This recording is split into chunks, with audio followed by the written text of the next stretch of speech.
Hi friends, Rani's కిచెన్స్కి welcome. ఇప్పుడు అమ్మమ్మలు నాయనమ్మల కాలం నాటి వంకాయ వెల్లుల్లి కారం తయారు చేసుకునే విధానం చూద్దాం. దానికి కావాల్సిన ఇంగ్రీడియంట్స్ 8 వంకాయలు, 5 వెల్లుల్లిపాయలు, 2.5 టేబుల్ స్పూన్ల ఉప్పు, 2 స్పూన్ల జీలకర్ర, 2.5 టేబుల్ స్పూన్ల కారం. 5 వెల్లుల్లిపాయలు కదా ఇందాక మనం తీసుకుంది, 4 వెల్లుల్లిపాయలు ఒలుసుకొని 1 వెల్లుల్లిపాయ ఒలుచుకోకుండా పెట్టుకోవాలి.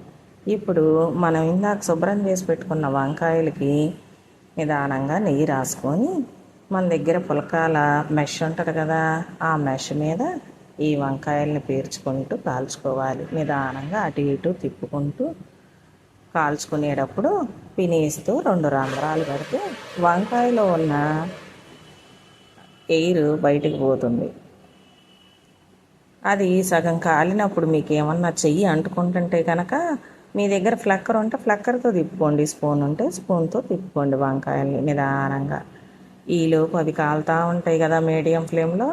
మనం ఇందాక పెట్టుకున్న ఇంగ్రీడియంట్స్ ఉన్నాయి కదా, వెల్లుల్లిపాయలు, ఉప్పు, కారము, అవన్నీ మనము అటు మిక్సీ జార్లో వేసుకుంటానికి రెడీ చేసుకున్నాం కదా. అటు చూద్దాం. ఇవి ఇటు కాలుతూ ఉంటాయి కదా నిదానంగా. ఇంకా కొద్దిగా శాఖ తగ్గించుకోవచ్చు మీరు కావాలంటే, అటు పని చేసుకుంటూ కూడా. ఇప్పుడు వంకాయని మెల్లమెల్లగా తిప్పుకుంటున్నాం, రంధ్రాలు పెట్టుకుంటున్నాం. మా ఇంట్లో ఎక్కువ నెంబర్స్ ఫ్రెండ్స్, అందుకని మేము ఎక్కువగా వంకాయలు పెట్టుకున్నాం. మీరు ఇద్దరే మనుషులు ఉన్న వాళ్ళైతే కనుక 2 వంకాయలు సరిపోతాయి. 2 రోజులు ఇది నిలవ ఉంటుంది అన్నమాట. దీంట్లో ఆయిల్ ఎక్కువ పట్టదు కాబట్టి ఎవరైనా డైట్ ఫుడ్ తీసుకునే వాళ్ళకి బాగా రెమెడీ ఉపయోగపడుద్ది.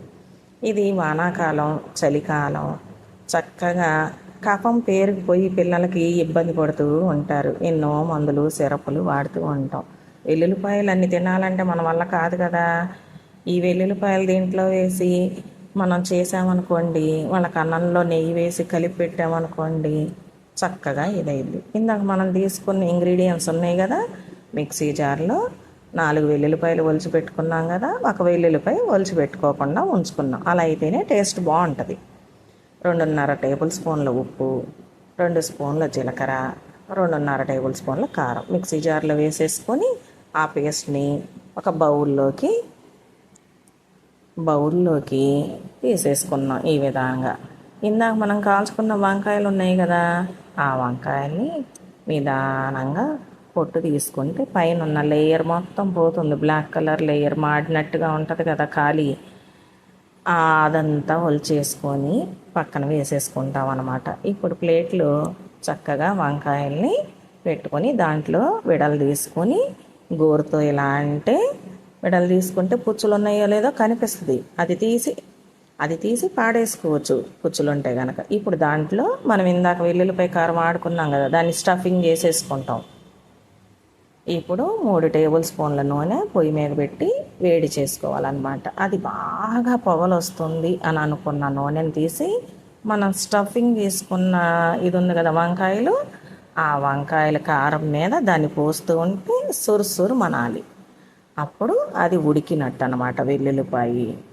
ఇప్పుడు వేడి వేడి అన్నంలో ఈ వంకాయను వేసుకొని తింటున్నాం చూడండి ఫ్రెండ్స్.